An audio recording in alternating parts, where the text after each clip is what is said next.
essa última mesa, eu acho que é uma das mais importantes, porque a gente vai pensar um pouquinho sobre o que a gente espera, né, da medicina daqui para frente, né, o que a gente tem para discutir, né. É muito interessante que a gente hoje começou o dia falando um pouquinho sobre a autonomia do paciente, sobre a questão do suicídio assistido, da eutanásia, né?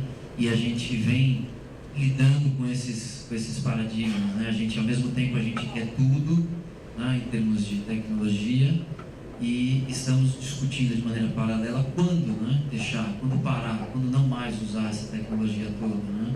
Então, são paradigmas aí que a gente vem trabalhando. Para presidir essa mesa aqui ao meu lado, eu vou convidar minha companheira de jurídico há tantos anos já, há 16 anos estamos juntos,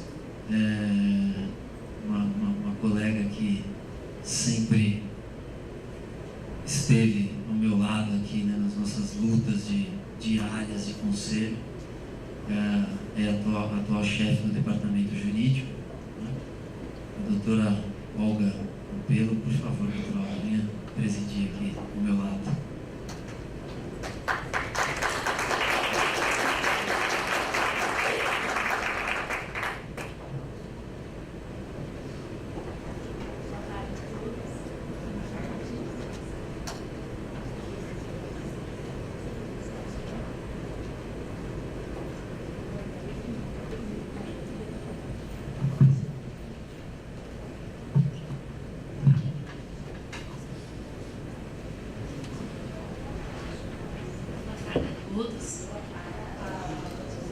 Dando continuidade aos nossos trabalhos, eu chamo a mesa palestrante, o Dr. Daniel Martins de Barros, para falar sobre os desafios da atividade médica do século XXI.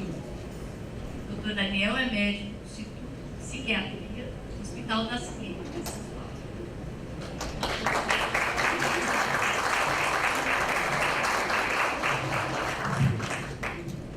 Boa tarde. Muito bem, todos preocupados aí com a greve, né? Onde vai ter gasolina, onde vai ter álcool. Parece que nos bares aqui ainda tem álcool, não precisa ficar preocupado. gasolina já era, mas álcool o pessoal ainda vai usar para tolerar a greve aí, né? Antes de mais nada, eu queria agradecer. Eu consigo, será que vou tirar essa apresentação só para eu controlar o meu horário? Aqui. Ótimo, não estraguei ele não, né? Não. Agradecer o convite do Osvaldo, do CREMESP. Receber um convite do CREMESP é sempre uma honra e uma certa emoção também, né? Acho que não tem nenhum médico assim tão seguro que não sinta um friozinho na barriga quando fala: o CREMESP quer falar com você. Quem é tão seguro? Fala: meu Deus, foi agora, né? Foi dessa vez, o que eu fiz?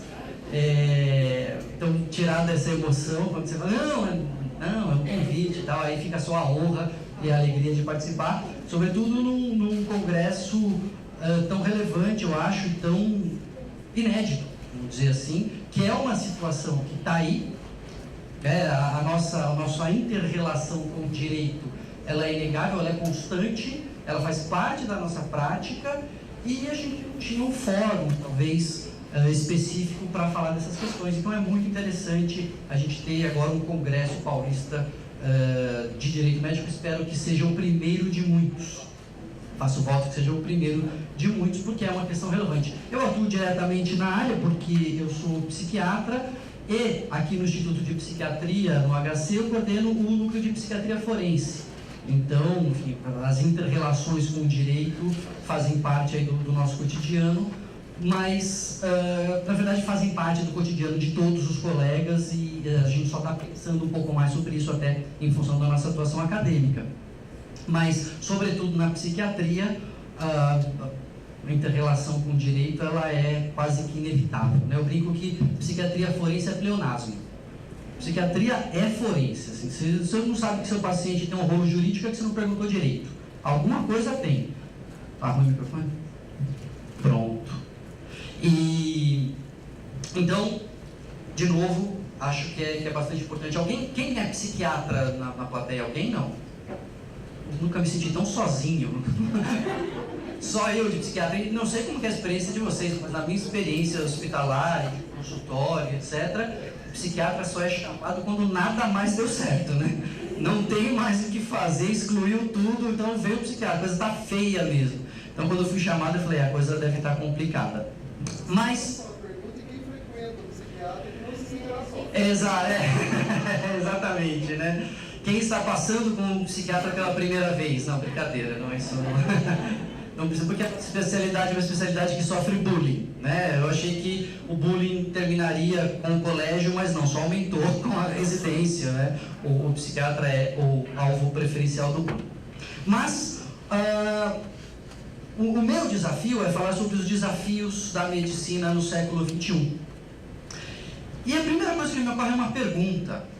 Me ocorreu uma pergunta quando me foi proposto esse tema, que é: por que parece que a medicina está sempre sob ataque? Quando você pensa nos desafios da medicina para o século XXI, a gente já pensa em problema. Quais são os problemas que a gente vai ter? Quais são as dificuldades? É difícil a gente pensar, quando eu ouvi o tema, falar assim, que bom, vamos ver aí o que tem de bom pelo futuro. A gente já pensa em preocupação, a gente já pensa em dificuldade, a gente já pensa em desafio. Será que tem que ser assim? Ou, por que é assim? E aí, em vez de ficar fazendo previsões, porque acertar uma previsão é muito difícil, sobretudo para o futuro. A gente já não consegue acertar direito as previsões que a gente faz na nossa vida. No passado foi assim. Mas em vez de falar do futuro, eu queria falar de um contínuo. Um contínuo que eu vejo na profissão médica, ou no exercício da medicina, que me ajuda a pensar que se sempre foi assim, para qualquer época da humanidade que a gente olha, foi assim. Hoje em dia, eu vejo que é assim, eu concluo que será assim.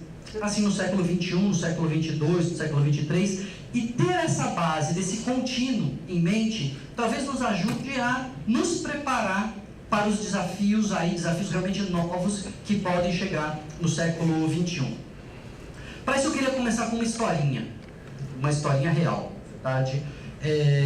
Queria contar de um experimento que foi feito nos Estados Unidos. Ele começou a ser feito na década de 50 e publicado aí os seus principais resultados na década de 70 do século 20. Talvez alguns conheçam, um experimento que jamais aconteceria hoje em dia, talvez com as comissões de ética, mas foi feito pelo psicólogo Harry Harlow.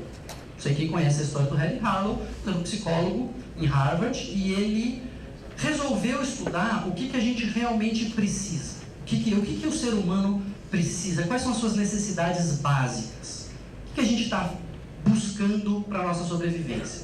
E o experimento, que hoje em dia provavelmente não seria aprovado nos comitês de ética, era o seguinte: pegava macacos, rezos, recém-nascidos e separava das mães. Qual que nascia, tirava os macaquinhos das suas mães e colocava numa jaula com duas manequins, duas macacas falsas.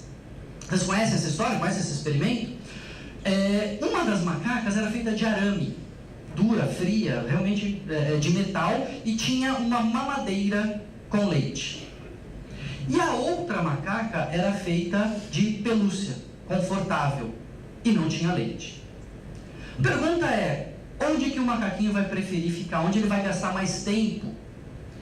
E o que a gente pensa antes de refletir mais sobre o tema, intuitivamente, bom, o macaquinho, para sobreviver, precisa de leite, precisa de comida. Vai passar mais tempo com a macaca onde tem leite.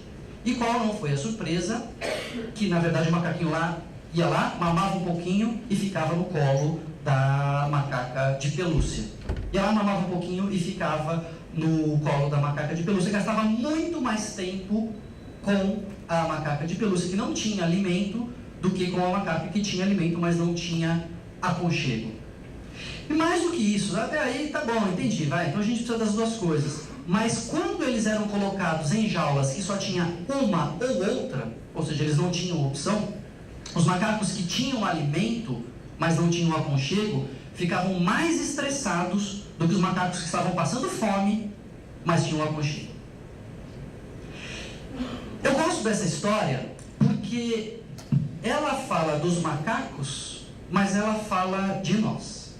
Até porque nós somos primos muito próximos, quase irmãos dos macacos, nós somos primatas, a diferença é que a gente perdeu o pelo, alguns de nós ganharam um pouco mais de razão, nem todos, mas né, alguns desenvolveram um pouco mais a capacidade racional.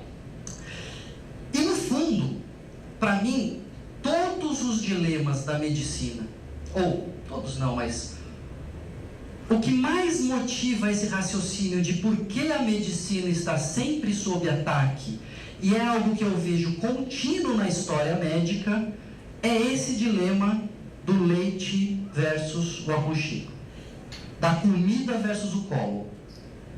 Por quê? Porque a gente quer viver, a gente tem um instinto de sobrevivência muito arraigado, então a gente quer fazer o que for preciso para sobreviver, para se livrar da doença, para não morrer daquele agravo da saúde naquele momento. E aí a gente pensa que isso é tudo, que o que eu quero nessa vida é sobreviver, é não ficar doente ou é me livrar da minha doença mais rápido. Como a gente pensa que o que mais importa para a sobrevivência do macaco é a comida.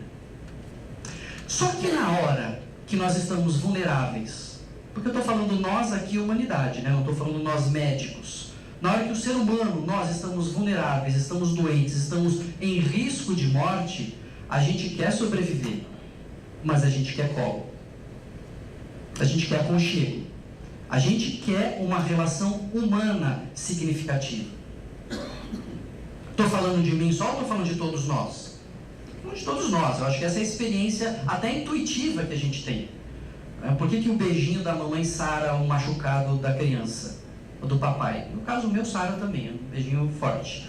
Fizeram uma vez um estudo, vocês não acreditam. Isso aqui, parênteses, me veio agora a lembrança, não estava no meu script, mas americano tem dinheiro para fazer cada estudo besta, né? Os caras fizeram um estudo assim, vamos ver se o beijinho da mamãe sara realmente. Aí eles davam lá um choquinho, um machucadinho ali numa criança, lógico que sem lesão, mas um beliscãozinho que doía.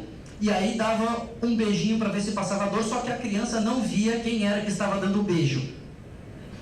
Aí falaram, não, o beijo da mamãe não sara, não tem nada no beijo que sara. Nossa, genial, né? Que estudo maravilhoso. Não é, deixa eu te explicar para o americano que não é o lábio encostando na pele, né? É o aconchego, é o colo. Eu lembrei do estudo, não tinha nada a ver no script, mas ficou tudo a ver com a conversa, né? E esse é um dilema da medicina. Por quê? Porque a todo tempo, a sociedade quer que a gente, e agora a gente médico, né, nós médicos, nos aprofundemos no conhecimento, para desenvolver a melhor tecnologia, a ponta de lança da melhor técnica, que você saiba o máximo possível daquela coisa muito especializada, para que quando aquele problema acontecer comigo, você consiga me salvar. Você consiga me livrar daquela doença, me livrar daquele agravo à minha saúde, você consiga não deixar eu morrer. E para isso a gente vai se especializando. A gente vai ficando cada vez mais técnico. Porque é esse o anseio que a gente ouve, é isso que a gente, né, percebe. As pessoas querem o leite, o macaquinho quer o leite. Só que a gente faz isso e não tem jeito, porque nós temos limite de tempo, limite de neurônio, limite de energia, e muitas vezes a gente faz esse aprofundamento técnico em detrimento do contato humano. Porque não dá, o cara é o super especialista, ele gastou tanto tempo para aprender aquilo que ele vai perdendo a mão do contato humano. E aqui não é um julgamento, não é assim, aquele médico é desumano, é porque a gente tem limite de recursos afetivos, cognitivos, mentais, para você equilibrar os pratinhos, igual o chinês do círculo, que fica girando os pratinhos, é muita coisa para a gente prestar atenção. E se parece um problema para o século XXI, isso está num trecho muito interessante do Crime e Castigo, escrito no século XVIII, pelo 18 e 19, agora me confundi. Escrito pelos Dostoiévski, que há mais de um século, 19, né? Eu queria falar que era mais antigo ainda, mas não é, do século XIX. E ele diz o seguinte, no Crime e Castigo, em algum momento lá, ele diz, mas hoje em dia esses médicos são muito especializados. Ele diz assim, você tem um problema no nariz, e eles ficam fazendo anúncio no jornal. Já falamos da questão da publicidade lá. Eles ficam se anunciando no jornal, você tem um problema no nariz, vem aqui. Aí você chega lá e fala assim, não, mas eu só trato da narina esquerda, o seu problema é na narina direita. Então eu vou tratar aqui da esquerda e você vai ter que ir para Viena para tratar da narina esquerda. Isso, Dostoiévski falando no século XIX. Dos médicos se aprofundando no conhecimento e perdendo a humanidade. No século XX, o Stefan Zweig, escritor alemão que se radicou no Brasil, fugindo da perseguição, ele tem um livro que foi lançado há 1 ou 2 anos, chamado A Cura pelo Espírito, que ele faz a biografia do Mesmer, lembra do mesmerismo? É um cara que fazia o magnetismo animal e etc. O Mesmer, o Freud e uma outra, uma mulher que eu não lembro, que ela falava da medicina, da espiritualidade cristã, não, cura espiritual, era uma coisa assim, a ciência cristã, alguma coisa dessa maneira. Que ele vai falar de práticas, e ele faz a biografia dessas pessoas, mostrando que elas fizeram sucesso, mesmo que suas práticas não fossem baseadas em evidências, pelo que a gente hoje classifica como baseado em evidências. Como não tem psiquiatras na plateia, eu vou informá-los para quem não sabe, mesmo a psicanálise hoje ela não é considerada científica nos modelos de base em evidência. Mas essas pessoas fizeram muito sucesso e transformaram ali a sociedade, preenchendo uma lacuna que o Dostoiévski já tinha brincado no século XIX e o Mesmer o Zweig vai denunciar, falando na mesma época, que a medicina estava se voltando muito para a técnica, para a tecnologia e abrindo mão da humanidade. E o Mesmer, o Freud e essa outra mulher que eu não lembro o nome agora, eles preenchiam esse vácuo de humanidade, só que no caso, abrindo mão da ciência. Será que é possível conciliar a ciência, hard science, os avanços tecnológicos, com um olhar mais humano? Acho que esse é o desafio da medicina no século XXI, no século XX, no século XIX, no século XXII. Esse é o nosso desafio. Como a gente consegue dar comida e cola ao mesmo tempo? E é com isso em mente, com esse panorama, acho que com essa resposta, ou mais do que uma resposta, com essa pergunta em mente, que eu quero trazer 3 reflexões breves sobre a nossa relação que está mudando com os pacientes. Então, a mudança nos pacientes, a mudança na profissão e a mudança nos próprios médicos, que são, isso sim, novidades que eu vejo no século XXI e que vieram para ficar.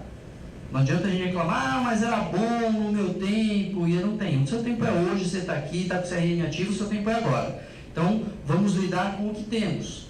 E acho que a primeira grande mudança que a gente vê quando a gente pensa em pacientes é a nova relação médico-paciente. Eu atribuo isso a 2 grandes mudanças. Primeiro, final dos anos 60, meados do século 70, do século 20, foi ganhando progressivamente força e importância o conceito de autonomia, que já foi debatido ao longo desses 2 dias. E o que é autonomia e o que significou o seu crescimento? Autonomia significou dar voz e poder, vamos dizer assim, ao paciente, invertendo a lógica do paternalismo. O que é o paternalismo? Eu sei melhor do que você o que é bom para você. E o médico sempre nadou nessa corrente. É aquela história de uma praga que teve no interior, e aí estão as pessoas morrendo e ficando pelas ruas, assim, os cadáveres e tal, e aí ninguém sabia, e agora se vai para o hospital, está morto, não está morto, etc. Aí chamaram o médico, pegaram 2 matutos lá da cidade, e aí uma carroça, e aí o médico olhava, está vivo ou está morto? Está vivo, vai para o hospital. Está morto, vai para a carroça. E é o seguinte, está vivo, vai para o hospital. Aí os matutos pegavam pelos 2 pés, pelas mãos, jogavam para a carroça, jogavam para o hospital. Aí chegou o médico falou assim, isso aqui, está morto. Aí eles pegaram, foram já balançar e jogar para a carroça, o cara falou, não, eu estou vivo. Os caipiras olharam para ele e falaram assim: você quer saber mais que o doutor, rapaz? Jogaram ele na carroça e ele foi.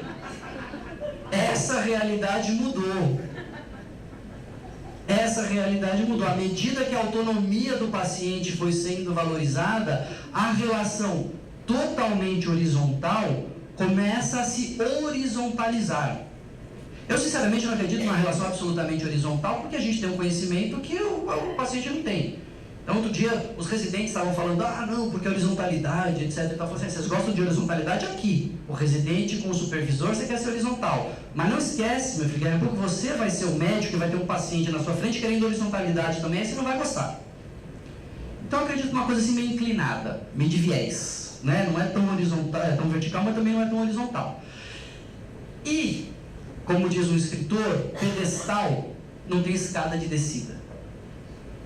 Você só pode, a única forma de sair do pedestal é cair, se esborrachar.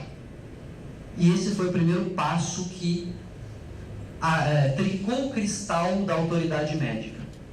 E nós já estávamos nesse movimento de crescimento da autonomia quando chegou a internet. Aí acabou, né?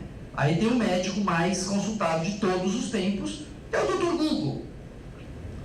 Hoje em dia as pessoas pedem a primeira opinião para o Dr. Google, a segunda opinião elas vão no Yahoo, né? A terceira opinião que é a nossa, assim, as pessoas já chegam tendo acesso a muita informação.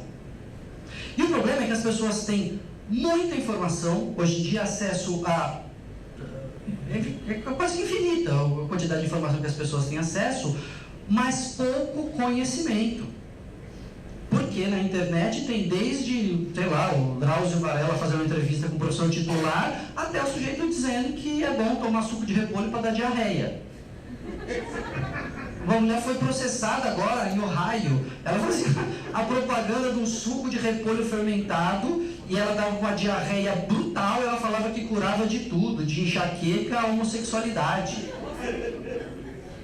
Está sendo processada lá, a promotoria de Ohio está investigando a mulher. Nesse sentido, o papel do médico mudou e mudou muito. Como o papel do professor, como o papel do advogado, como o papel do jornalista, nós não somos mais os detentores do saber. Teve um tempo que as pessoas não tinham acesso ao conhecimento que nós tínhamos. Elas vinham até nós, até o professor, até o advogado, até o médico, para falar: escuta, eu não sei nada do que está acontecendo aqui. O que está acontecendo? Por favor, me dê a informação. Hoje em dia, as pessoas chegam, elas já deram um Google nos sintomas dela. Elas já chegam com hipótese, elas já viram um youtuber falando, elas já viram, sei lá, alguém no Facebook, elas já chegam com informação. E o papel do médico, ele muda de o detentor do conhecimento para o gerenciador do conhecimento. A gente agora tem que ajudar o paciente a diferenciar o joio do trigo, a lidar com a informação e a filtrar a informação a qual ele já tem acesso.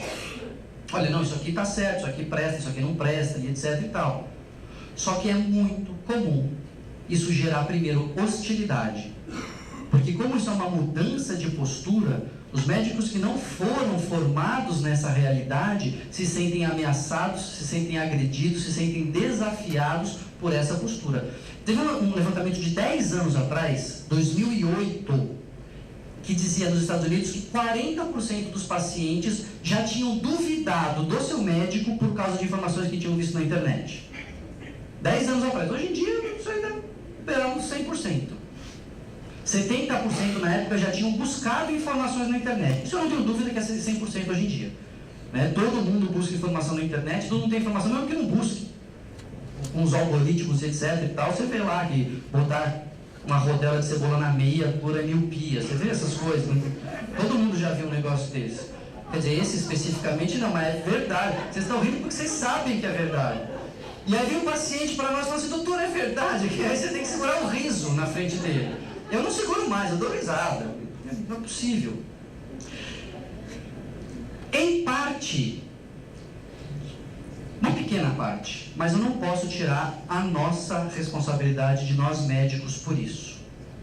Porque com medo de fazer uma publicidade mal feita e tomar um gancho, uma bronca do CFM, do CRMs, etc., nós passamos muito tempo desaparecidos dos meios de informação que estão por aí. Eu entendo, porque você não pode errar, você não pode fazer concorrência desleal, você não pode prometer expectativa de resultado, etc. Mas quem melhor do que o médico para levar informação sobre medicina? E a gente fica no nosso jargão, falando entre nós mesmos, nos comunicando entre os pares, e vai lá o Zé da esquina falar besteira, vai a mulher de Ohio falar do suco de repolho. Muito por causa do nosso silêncio. Nosso individual como médicos e nosso acadêmico.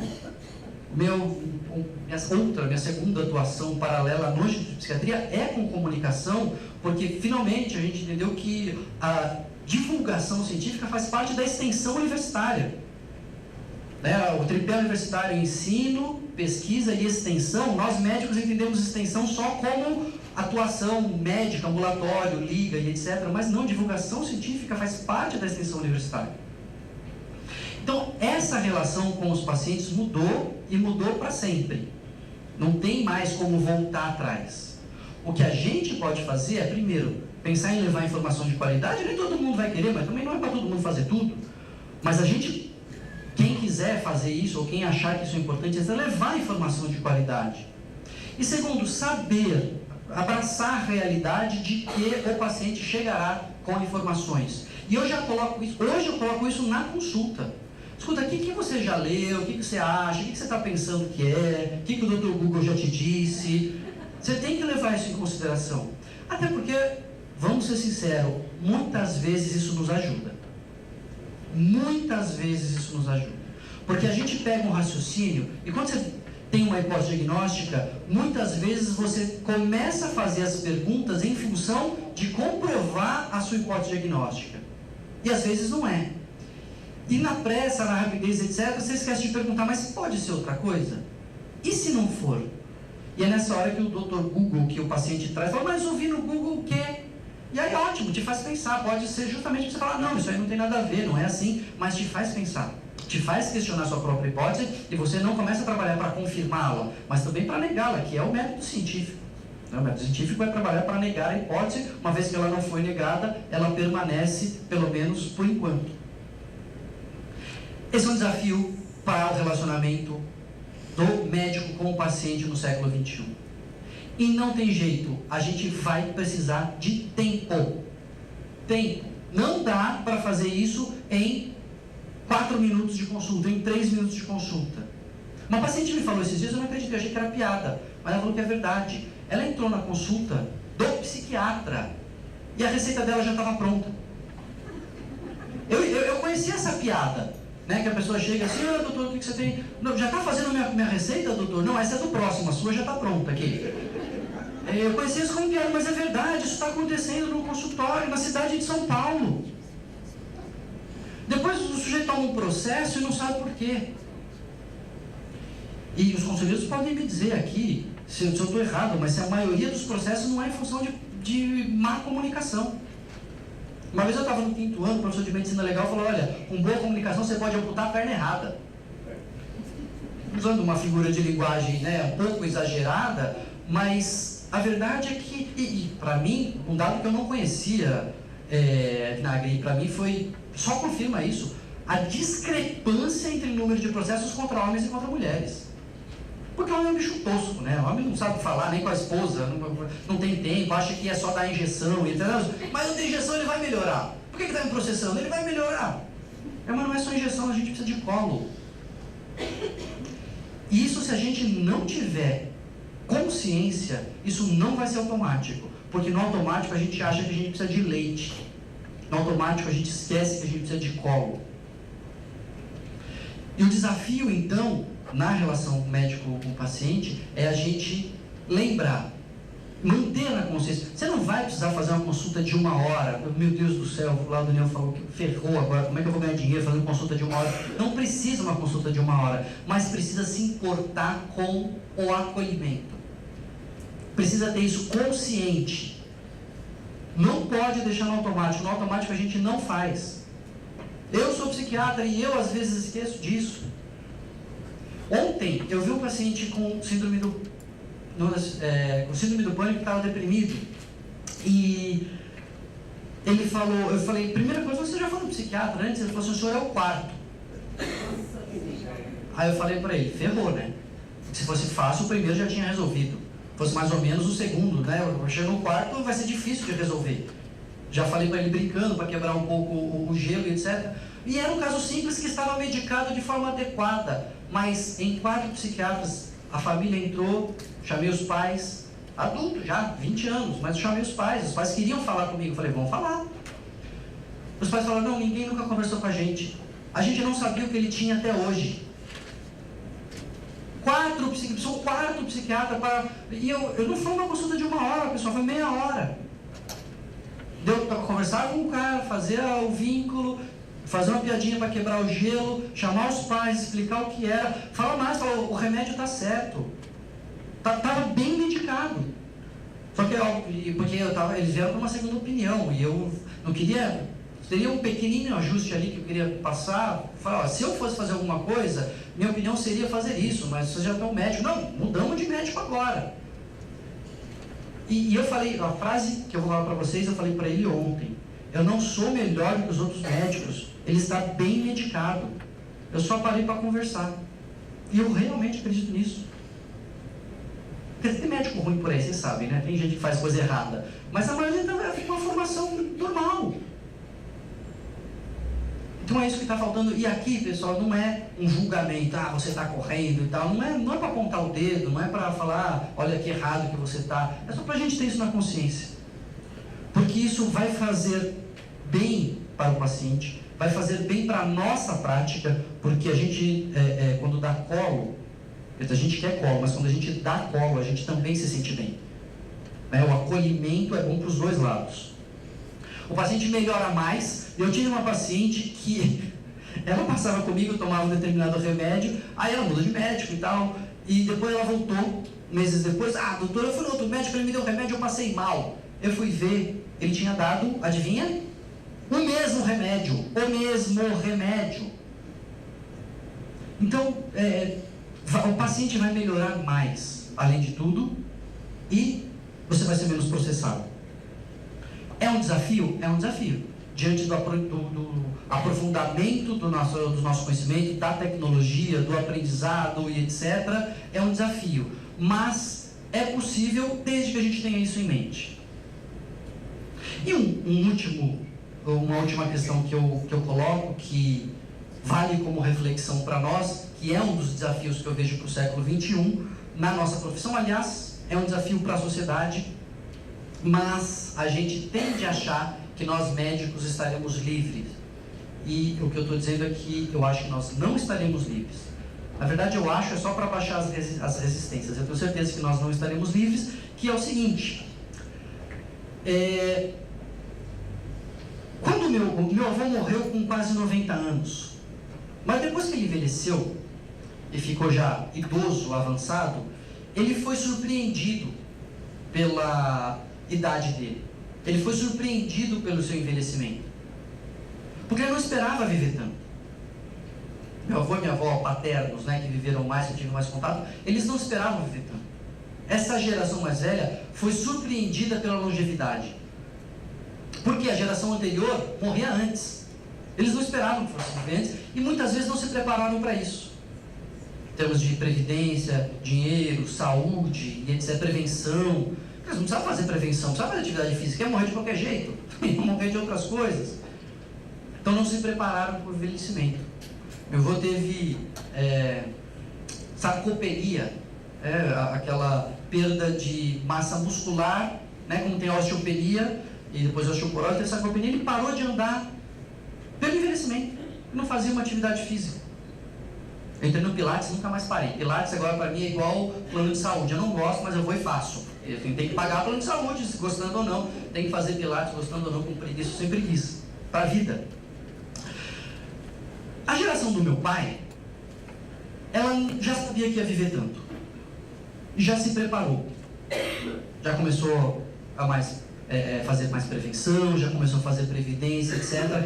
Mas uma coisa que meu pai não sabia, que ele faz 70 anos esse ano, é que ele ia ter que trabalhar por tanto tempo. Por quê? Porque a geração anterior dele se aposentava. A geração anterior dele que achava que ia morrer, não morreu e ficou na aposentadoria. E essa geração agora que está chegando na terceira idade, achava que ia poder desfrutar de uma aposentadoria tranquila e não vai. Vai ter que trabalhar. Está tendo que trabalhar. Por quê? Porque os recursos mudaram, porque a longevidade aumentou, porque não tem previdência para todo mundo, e uma série de... E até porque, não que precise de dinheiro, mas porque está com tanta vitalidade que ficar aposentado é a sensação de que está esperando a morte. Então, até trabalha porque quer e não só porque precisa, mas não sabia que ia precisar. E eu comecei a pensar qual vai ser o desafio da nossa geração. Estamos aí naquele gráfico que o Vinagre mostrou, que são os mais processados, assim, né? Dos 30 aos 50 anos, assim, qual que vai ser o nosso desafio? A gente já sabe que a gente não vai morrer tão cedo. Espero eu, pelo menos, que não esteja aí. Eu sei que vai ter gente morrendo, mas espero, né? Nós, como coorte, vamos ter uma longevidade maior. Já estamos sabendo que vamos precisar continuar trabalhando. A gente está vendo isso nessa geração atual. Qual será o próximo desafio? Para mim, o próximo desafio vai ser: a gente não imaginava que a gente ia ter que continuar estudando por tanto tempo. Porque o nosso modelo que a gente viu os nossos pais era: estudou, se formou, aprendeu uma profissão, beleza, você vai fazendo uma reciclagenzinha, porque a medicina você não pode parar, você tem que reciclar, vem lá o representante de laboratório, te dá um negócio, você finge que lê, dá o remédio e tal, não sei como é, não sei como funciona. E aí mas você não precisava aprender mais, você precisa reciclar. Eu acho que para a nossa geração não vai bastar se reciclar. Eu acho que a gente vai precisar reaprender algumas coisas. A gente vai aprender novas coisas, porque as profissões serão transformadas, se não extintas. Ah, Daniel, mas médico não. Médico é diferente, todo mundo acha que é diferente. O acendedor de lampião achava que a profissão dele era diferente, porque como as pessoas vão ficar sem luz, até que veio a luz elétrica, né? O recolhedor de cocô de cavalo da rua achava que não, isso a minha profissão é garantida, porque nunca vão querer ficar andando no meio do cocô. Aí veio a carruagem sem cavalo, os carros. Nenhuma profissão está protegida dos avanços tecnológicos. Na medicina a gente já está vendo isso em algumas especialidades. Você vê isso, a automação cada vez maior, por exemplo, na patologia clínica. Na oftalmologia, hoje em dia, quantos processos que eram totalmente manuais são totalmente automatizados? Recentemente saíram artigos mostrando a superioridade da inteligência artificial na interpretação de exames radiológicos. Radiologia é uma profissão que vai se extinguir? Um dia vai. Eu não sei quando, não sei se é nessa geração, na próxima, mas e eu não sei para onde vai exatamente. Eu não sei exatamente o que a inteligência artificial e os algoritmos vão fazer com a nossa profissão, mas vai mudar. A gente pode falar, não, mas vamos dar para resistir, etc. Eu gosto muito da história dos checklists do ACLS, do atendimento avançado pro trauma e para infarto. O sujeito que bolou o checklist, o ACLS, o atendimento avançado para infarto, ele foi criticado na época. Os médicos falam, não, como é que eu vou seguir um checklist, aí vou seguir um protocolo? Eu sou médico, rapaz. Eu vou ficar seguindo um cartazinho na parede? E teve uma grande resistência, até que ele conseguiu convencer um hospital a fazer um piloto. E não precisa dizer que a taxa de mortalidade despencou. Acabaram com os cardiologistas? Não acabaram, mas mudou a atuação do cardiologista no pronto-socorro. E hoje ninguém questiona a validade desse algoritmo que não é automatizado. Mas é só um exemplo para dizer que a nossa profissão será transformada. E aí minha sugestão é o seguinte: simplesmente não fica... não tem jogo ganho. Você, não, mas eu estou tranquilo porque eu sou psiquiatra e nunca vão substituir a relação, né, olho no olho. Desde a década de 60 já se estuda como construir um terapeuta virtual. E tem softwares que vão devolvendo a pergunta e a pessoa às vezes se sente melhor até passando com um terapeuta virtual do que com um terapeuta real.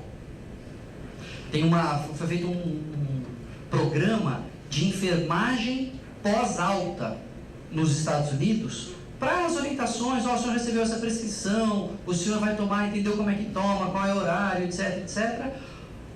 Os pacientes preferiram, 75% dos pacientes preferiram a enfermeira virtual do que a enfermeira real, porque ela tinha mais tempo. Então, pessoal, só para dizer, não tem jogo ganho. A gente vai precisar se reinventar, a gente vai precisar ficar atento. Esse é um desafio para nós. Esse é um desafio para nós médicos. Olhar o que está acontecendo e não falar assim, não, isso aqui não vale, isso aqui era melhor antigamente. Todo mundo acha que era melhor antigamente porque a gente se acostuma com as coisas, mas se a gente não mudar essa postura, a gente acaba sendo atropelado pela evolução. Quando eu estava no colegial e aquelas palestras de vestibular, o que você vai fazer, o que você vai fazer, eu tive uma palestra com um jornalista que ele contava que quando as redações foram informatizadas, teve jornalista que não aguentou mais trabalhar, que estava acostumado com a máquina de escrever, com outro ritmo, etc. Os caras se aposentaram. Hoje alguém pensa que a informática é ruim nas redações? Então eu acho que isso é mais uma coisa para a gente ficar atento. Esse é um grande desafio para o século XXI, mas que a gente tem que ficar atento sem perder o nosso olhar humano. Sem perder a nossa preocupação que aquela pessoa que está ali na nossa frente, ela não quer morrer, mas não a qualquer preço. Ela quer comida, mas ela também quer colo. Nem sempre você vai ter comida para dar, nossa profissão é limitada. Nem sempre você vai ter todo o colo que aquela pessoa precisa, o seu tempo é limitado. Mas se a gente tiver em mente que o ser humano vai sempre, desde a Grécia Antiga até o futuro mais remoto, precisar de comida e de colo, talvez a gente consiga, com mais segurança, enfrentar os desafios da medicina do século XXI e no século que vem, os desafios do século XXII e assim por diante. Agradeço a atenção de vocês, desejo boa sorte aí com a greve, agradeço mais uma vez o convite, muito obrigado.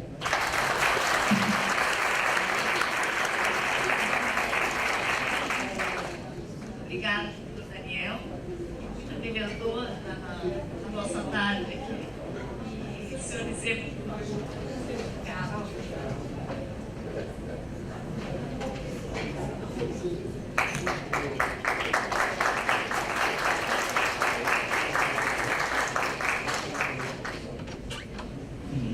Estamos chegando à última mesa, né, gente? Depois de 2 dias aí de trabalho intenso, né?